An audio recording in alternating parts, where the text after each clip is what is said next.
It's hard to see how much worse things can get between these neighbors. Then, the Delcero's small poodle dies, and their new dog comes with a much bigger bite. It was a bull mastiff, and the dog, grew to a massive size. It was just huge. I don't even know if I could control that dog. The dog was most likely well over 100 pounds. They went from a harmless poodle to a very large dog that would be intimidating to people. Hi, Sandra. How are you? Good. Oh, come on. Are you afraid of dogs? That size? Yeah. Why such a big dog? Sorry, she's very protective. A real family dog. Mastiffs are not meant for protecting the family. They're not family dogs. What they are fighting Have a nice dogs. walk. You too. And the Hansmans will learn just how dangerous this dog can be. Monique's day starts like it so often does, taking Ruka for a morning walk. Unbeknownst to her, Sandra Delcero had also brought her dog, Roxy, out. And there was this chance meeting. I'm just letting her off leash so she can get a little exercise, okay? All right. Now, at that point, Roxy... Roxy, no! And instinctively, Monique threw herself on top of Ruka to protect her. Roxy wasn't particular who she bit, but she was attacking not only Ruka, but she was also attacking Monique in a very vicious way. She caused an injury to her arm, which went right through the bone.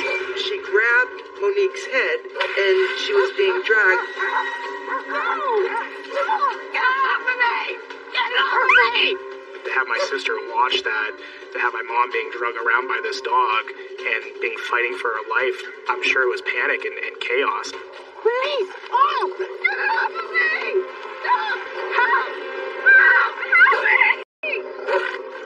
Let go! Sandra grabbed that fishing net and started hitting the dog Roxy with it to try to get it to stop mauling my mom. Luckily, that was able to break it up long enough to get the dogs away from each other. Mom! I thought you were going to die. Sorry. It's okay. It's over. Come on. Let's go inside. When my dad saw my mom, he immediately drove my mom to the hospital to get her medical help because her wounds were so bad. Roxy badly tore up Monique, bit her left wrist to the bone. The other bite just missed her carotid artery in the back of her head, either one of which could have been fatal. Monique recovers at home, while her attacker remains right next door, free to roam the neighborhood.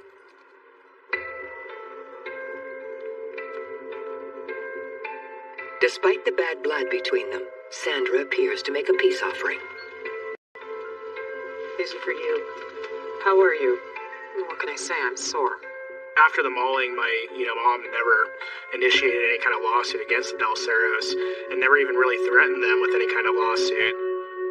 But Monique has one objective she will not compromise: her family's safety. I just want one thing. I don't want to face that dog again. Ever. What's that supposed to mean? Whether it was to just make sure that the dog was muzzled when it was outside and behind the fence, or whether it was to take the dog away and have it put down because it was too aggressive for anyone to control. You can't do that to our dog. Yeah, I can. And I will. But you're not even badly injured. Are you out of your mind? I think you're exaggerating so you can sue us. My medical bill is $22,000. The doctor wanted to put staples in my skull. I am not faking it. There is no room here for middle ground. The Delceros will do everything they can to stop their neighbors from taking Roxy away. More attacks. The only thing that we really wanted was to make sure that an issue like this couldn't happen again. Despite Monique not taking legal action, this dispute is about to ramp up. When my mom got into the hospital and when the medical staff realized that it was an animal bite, they immediately got animal control involved in the situation. For the Delceros, this could be their worst nightmare come true. Legally, Roxy has to be quarantined for 10 days. But I'm going to allow for a home quarantine, okay? So she can stay with us. Animal Control decided to home quarantine because, as far as they're concerned, Roxy did not have any priors, at least that were documented. But there are a list of conditions I need you to read and sign for. Roxy was to stay on the property, muzzled and leashed at all times. Ron is relieved, but still resentful. The Hansmans hope they won't have to worry about Roxy. But they will.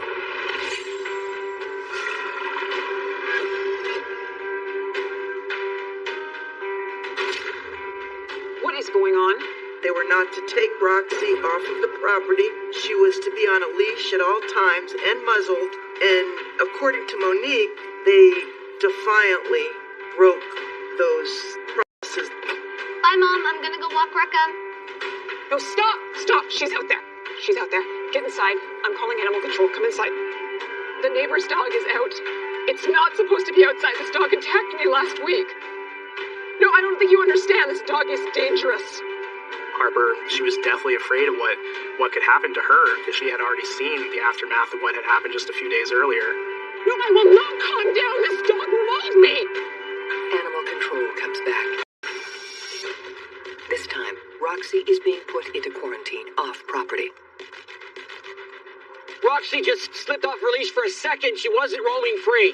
They're lying, not us. All right? We have it on video. What are you talking about?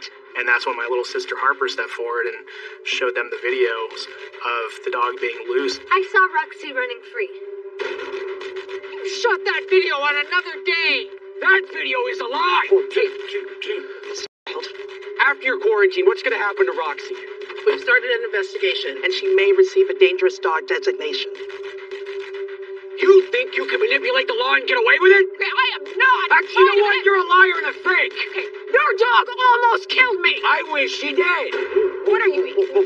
The Delceros just thought that they were above any kind of law that pertained to them when it came to Roxy. It was terrifying. They only care about themselves. Their kids here. Hey, why don't you come over here? I know our family felt a little bit safer with knowing that the dog was away in a facility away from the Delceros. It definitely gave us a little sense of hope that we could go back to a little bit of normal. The emergence of COVID shatters those hopes. Animal Control is forced to return Roxy to the Delceros. Good afternoon, sir. Animal Control. All across the country, pounds were having staffing shortages and were trying to reduce the amount of traffic in and out, so they returned Roxy to the home quarantine situation. You scheduled a dangerous dog hearing on the 24th. Until then, you have to follow these restrictions on Roxy. Thank you. You've made us day. Hey, what? You miss me? Ron Delcero might be delighted, but for the Hansman family, Roxy's reappearance is a terrifying prospect. It definitely felt even more weaponized when the dog came back, that, there was going to be consequences for the dog being taken away from them. The Hansmans no longer feel safe, even in their own front yard. Every time that my little brother and sister would go outside, there was the dog. Roxy was not allowed to leave the property, period. And the Delceros knew this. Harper, would take video to show my mom and say, hey, I can't go outside because this dog is out there. She called 911 a couple of times regarding the dog being aggressive. Yeah, no, I'm calling about the bull mastiff that's next door. Animal Control responds. Roxy is ordered back inside. And this just infuriates Ron even more. What happened? They won't let me walk her. How's she supposed to go? They don't care about Roxy. They only care about themselves. Mr. Delcero felt as though Monique was not justified for complaining about the dog. Maybe he thought he could control his dog. What are we gonna do? He was defiant. He felt that they were being victimized rather than the actual victims. The next day, Guy and Monique throw a family birthday party, where Ron shows them he's not taking orders from anyone. the dog was let loose in the yard, and the dog would charge the fence and start barking. Hey, kids, everybody inside now. Go inside. My dad was terrified that this dog was going to be let loose again, and we were going to have a major bloodbath on our hands. Ron got more and more aggressive towards any one of our family members, especially my dad, who, was our backbone of our family. Stick it down and on to your children here. Why don't you come over and we'll settle this? My dad kind of looked at him like, okay, well, maybe we can be done with this. No, stop! Don't set foot on his property. Just everyone inside now. And my mom told him, no, that's not a good idea. This is not going to end well. There's no way for Guy and Monique to diffuse Ron Del Cerro's bitter rage, especially because they're all going to have their day in court.